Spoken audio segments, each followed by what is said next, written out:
First, I'll remove this rubber plug from the back of the camera. Now I can unscrew the base from the bottom of the camera.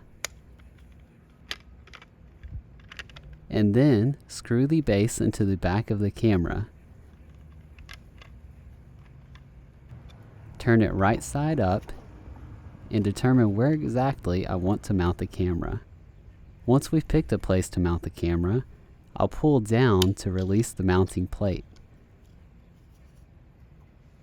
And I'll use the screw to make an indentation in the wood to mark where I'll drill my pilot hole. I drilled the hole using a 1/16 inch drill bit. Then I'll drive the first screw into it. Next, I'll drill the second hole and drive the second screw to fully secure the mounting plate.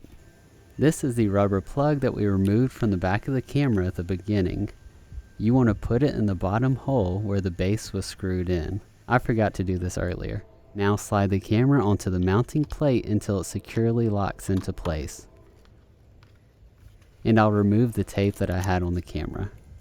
You can see that the camera can be moved around and positioned as needed. Let's install the security screws. I'll unscrew the battery cover and pop this little rubber piece out of it.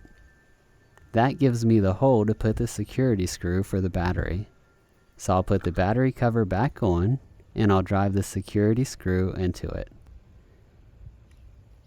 Now for the other security screw, I'll take the camera off of the mount and I'll pop this little rubber piece out of it, put the camera back securely on the mounting plate, and drive the other security screw into place. And that's it. The camera is mounted. Please consider giving the video a like, and thank you for watching.